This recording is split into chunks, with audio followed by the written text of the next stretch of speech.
Hello everyone, this is Al-Fadi, and I want to welcome you back to a continuation of this fascinating new series. We called it Putting It All Together, which is basically a historical criticism of Islam, or let's say early Islam, or the origins of Islam if you wish.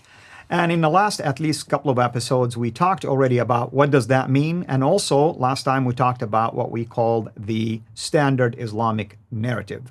Today we're going to continue along these lines, and we are going to, at least as an overview, talk about the book, The Man and the Place. And with me here, of course, just by saying these phrases, we have the man who talks about all of this, and that's our dear brother, Dr. J. Smith. Dr. J, thank you so much for always making yourself available for us, and for really pouring your heart into this amazing research, many new discoveries. In fact, we mentioned we're doing this in 2022 because guaranteed, maybe later this year or next year, who knows, maybe something new will come in, and we'll keep updating all of that. Why are we concerned about the book, The Man and the Place? Well, I'm concerned about it because I'm the one that coined that phrase. Before, everybody was trying to find how is it and what is it we're really questioning. And I decided to come up with the Book of the Man, the Book of the Man. I've been doing this since the 1990s. Then I added the place to it to make it a meme, a real quick meme, so you can see, understand it, visualize it, and also be able to discuss it and debate it. The book, The Man and the Place, because those are the three criteria that really underline. Those are the pillars. That's the foundation of Islam. One book called the Qur'an, one man called Muhammad, and one place called Mecca. You need those three. You take away one of them, the other two come crashing down. So anytime you take one of those three away, the other two come crashing down, Islam comes crashing down. It's as simple as that. So what is it we want to look for? Well, what we're going to do in this series, we're going to start with Mecca. So what do we want to do? Why Mecca? Well, Mecca is foundational for the other two. If there is no Mecca, that means neither the Quran or Muhammad could come from that area. There must be another Quran we're talking about, or another right. Muhammad. And he is, as we're going to find out, he is from much further north, and it is from much further north. In fact, I'm not even going to say he. I don't really care if there is a Muhammad or not. I would suggest there is no Muhammad. And even the Muhammads we're trying desperately to look for are someone else, because Muhammad's a pretty common name. Did I say name? It's probably better known as a pretty common title. This right. is a title, not a name. We can definitely agree on the fact that it is a title for sure. I take the position that there was someone that existed, but maybe his character has been embellished and improved and enhanced over the course of time. But what would we want from Mecca? Okay, Mecca, we want a number of things. We want to say, did this place exist prior to the 7th century, or even in the 7th century? Why is that crucial? Well, because if it didn't exist prior to the 7th century or within the 7th century, then you can throw Muhammad and the Quran out real clearly, and you can pretty much say that the standard Islamic narrative has an enormous gaping hole. Because the standard Islamic narrative is very clear that everything we know about the early origins of Islam, everything we know about Muhammad, everything we know about the Quran, everything we know about what happened to Muhammad, what he said, where he did, where he went, everything that happened in that between 570 and 632 when he died, takes place in this area. It all takes place in the Hijaz. That is where Mecca and Medina are. Or that's at least what allegedly being told to us, that it took place during that time frame, but evidence, sources do not. No. Well, the standard Islamic narrative is very clear. He didn't live anywhere else. Right. He may have moved and gone on caravans other places, but where he lived, where he received the Quran, where he married, where he had his children, where he started Islam, where the Caliphate began, everything about Muhammad, everything he said takes place in that area. That's why we're going to start with that. We have to do that. So I want to find any reference, any evidence. Is there any map that points it, that gives us there? Is there any artifact? Are there any qiblas that are facing that place? Is there any reference, any book or any reference from the 7th century or earlier that talk about, are there any civilizations or any people that refer to that? Mm-hmm. So we're going to ask that question. We have to ask that question. And then we're going to answer it and say, absolutely not. And there's a reason why no one has heard of this place. And it all comes down to one word: water. It's as simple as that. There's just no water. Now, I'll just let you hang because you know where I'm going to go with this, and you're going to see why this is so important. The second area we're going to look at is the person himself. Now, we're not going to really call Muhammad. We're not going to even talk about Muhammad. I'm going to take a bias. I'm biased here. I don't believe there was ever a Muhammad. There was someone called Muhammad. There are many people called Muhammad. Listen, my name is Jay. There's lots of Jays living today, and I'm sure there are lots of Jays all over the world. But is there a Jay that's sitting in this studio that I can support historically? Yes, because I'm right here. Can we say the same thing about Muhammad? Is there a man, or was there a man named Muhammad who was born in Mecca, who then was there till 622 when he moved to Medina and spent the last 10 years of his life in Medina? That's all I'm asking. And did he receive a book called the Qur'an? So we're going to look at the origins. I'm going to call it really origins because we want to look at the evidence on the ground. And what I'm going to demand is, show me one piece of evidence. That's all I'm asking. Give me a coin. Show me a rock inscription. Show me a building that refers to this man or this place or these events that are happening.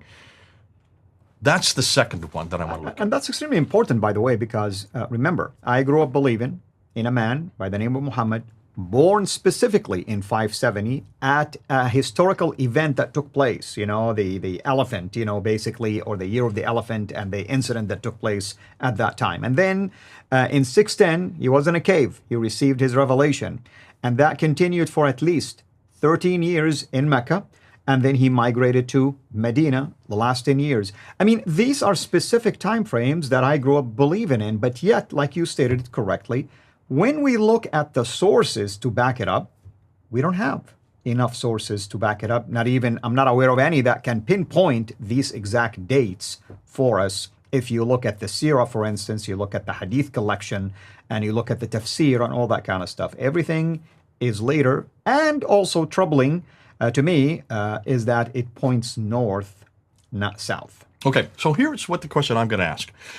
When I did my debate with Dr. Jamal Badawi back in 1995, and I started giving these 10 historical problems with the origins of Islam, his answer to me at that time was, Mr. Smith, the absence of evidence does not mean that there is evidence of absence. You've heard this phrase many times, and that's true. Just because there's an absence of evidence does not necessarily suggest the evidence of absence. I couldn't respond to that at that time in 1995. We're now in 2022. Now I can. And what we're going to show when we get through this period is we're going to show there's a huge amount of evidence.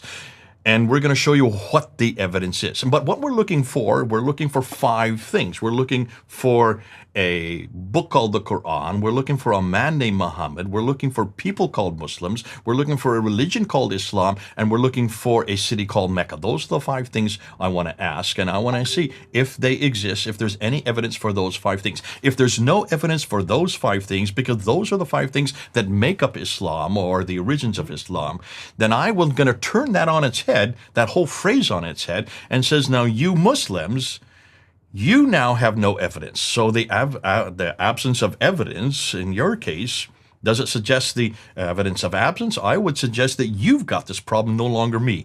I've got the evidence. You no longer have the evidence. Until you can show me evidence for any of these 5 things in the 7th century, there is no debate. Because why debate? Because I'm fed up and you're wasting my time to always be pointing to the 9th and 10th and 11th century. Who cares dilly swat about the 9th, 10th, 11th century? I want to talk about the 7th century. Now, do you see how easy that makes it? But also, that is what we demand of any historical claim. We've been demanded of that in Christianity. We had to prove that there was a person named Jesus Christ living in the 1st century, that he did die on the cross. Whether he rose again, we didn't have to prove that, but that has been proven. That's the beauty of it. We had to prove that the New Testament, the record that we have, the New Testament itself had to have been written at least by the 1st century, written down by the 1st century, though we don't have any of the manuscripts from that earliest period.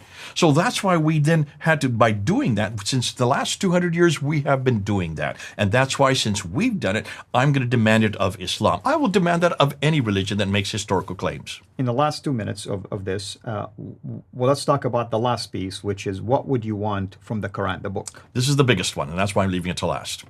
The biggest one is the one that really is going to be the crowning whole, the biggest whole of all of them. The biggest whole is the book itself, this book, Qur'an right here. This should be easy to find in the 7th century.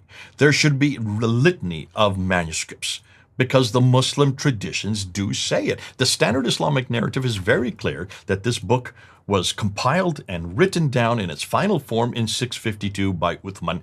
Zayd ibn Thabit, who was given commission to do that, sent to 5 different cities which still exist today, all of which have been controlled by Islam for the last 1400 years. There should be no problem finding those 5 manuscripts. Where are they? Not only that, is there any Quran that, all those manuscripts that parallel this? More than that, what do we know now about how the Quran was put together? And at the very end of all our discussions, I'm going to ask and put to you, where did this Quran come from? Not only that, but even if we're talking about manuscripts to match this, but do we even have a complete Quran from the 7th century that matches this? That's a whole different story, of course, based on what we know. And at the very end, I want to show you, we now pretty well know where the Quran came from. And guess who it's all about. But that's for the end. Which we did also another series about this, but I will not really spoil that for yet. What are we going to talk about next time? We're now going to introduce and look at the source problem. We're going to actually ask, and I'm going to show you some graphs. We've seen it before. We're going to unpack and say, why are these graphs important? Look at the timelines. We need to put the whole problem with the source difficulties in a timeline. Wonderful. Thank you so much. And hopefully everyone is enjoying this, and we look forward to having you next time. Until then, have a blessed day. Thank you for watching this video. Be sure to like and subscribe to our channel, Sira International, and click on the bell so that you receive notifications whenever we publish a new video or go live. I would also like to appeal to you to consider becoming a Patreon patron by clicking the link right below. By doing so, you can give towards the production of these videos. There are also other options for you where you can give to our channel. I thank you from the bottom of my heart.